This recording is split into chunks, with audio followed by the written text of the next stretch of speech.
So in today's video, I'm going to be talking about ointments.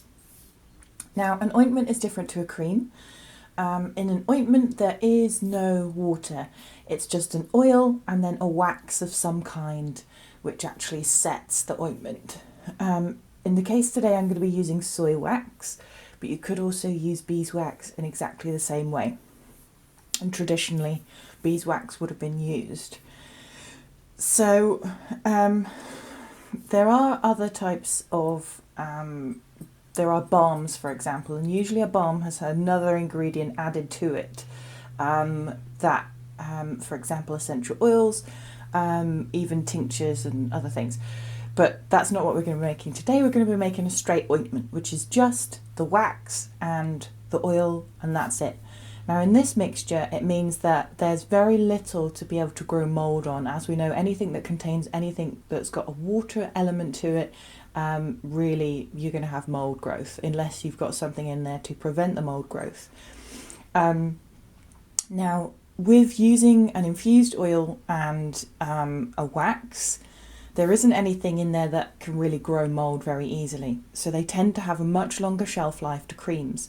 Now an ointment is going to last about easily 1 to 2 years if it's kept well. Obviously you do still need to be aware of mould growth and check it that it doesn't have mould growing on it, but that's generally a way to look at it. So they have a much longer shelf life, which is a really good way to be able to use herbs, keep them in the cupboard and then just bring them out when you need them, for example in a first aid kit. Now I'm going to be using an infused oil today, and it's a rose infused oil. Now do see my video on infused oils about how you make them and all about those. Now the difference again with ointments is that an ointment sits on the surface of the skin. And it sits there for quite a long time. It will start to soak into the layers of the skin, and that's going to be the oil component that really does that. So it will bring some moisture to the skin, but it's not really a moisturizer. It really is a medicinal aid that sits on the skin and brings whatever you need to that particular area. So examples of ointments might be the rosemary ointment that you can use for arthritis of the hands. Now, the reason that we have that is the act of actually rubbing it into the hands aids circulation, but also the ointment is going to sit on the outside of the joints and really do its medicinal action. So that's how ointments work, is that they sit on the surface of the skin, usually over joints. They're often found in muscle rubs, but also they can be used as on bites and stings, that type of thing as well. And I'll come on to that when I on the first aid kit. So this is a water bath ointment. Now there are different ways that you can make ointments. You could use a double boiler, so I could use a bowl in the top here and then pop this on the hob and then melt my oil and my wax together and then pour it into a jar once it had melted together. The reason I don't do that is because it's extremely messy and it takes longer, and if I can do something without having to create washing up, then I'm all for it. So what I prefer is to actually make the ointment in the jar. So that's what we're going to do. Now, so what we do is, this is a rose infused oil and it's infused in sunflower oil. So I'm going to pop this into my jar. Now this is a 60-gram jar or a 60 ml jar, and I've filled it, that's about 50. That's about 50 ml. 50 to 60 ml really, in the jar.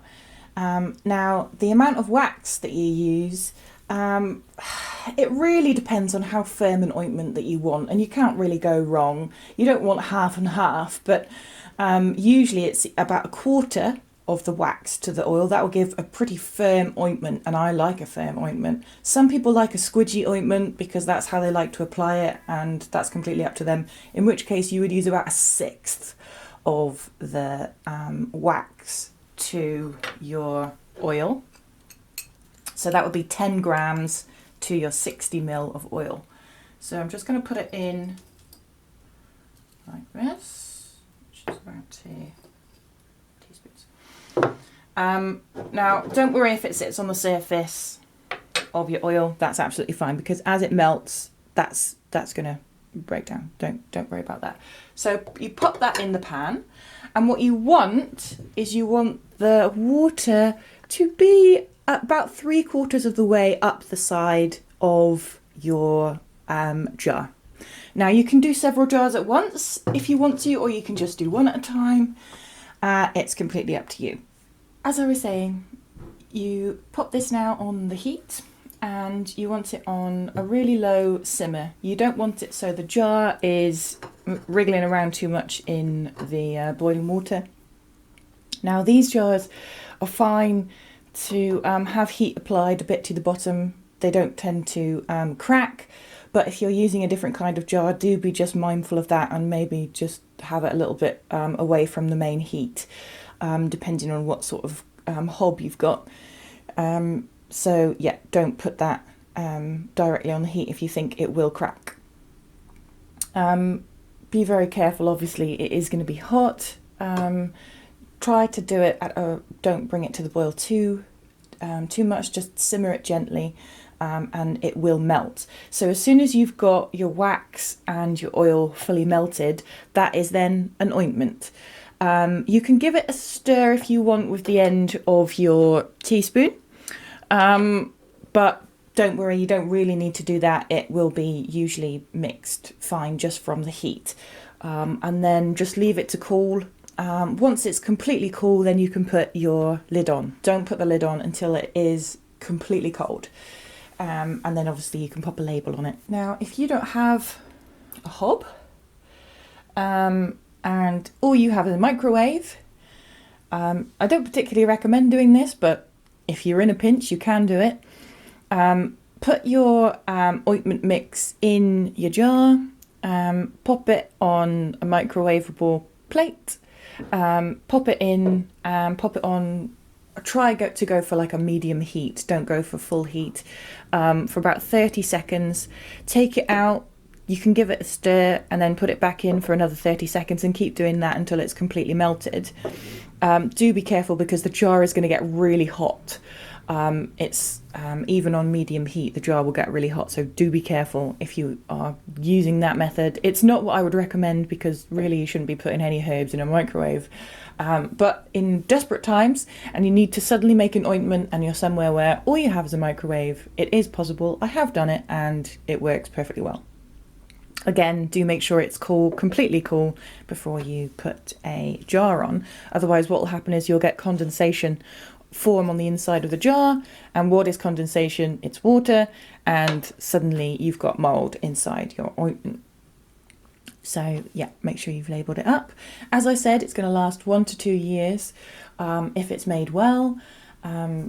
Certainly 6 months, even if you have managed to get some sort of contamination into it, really.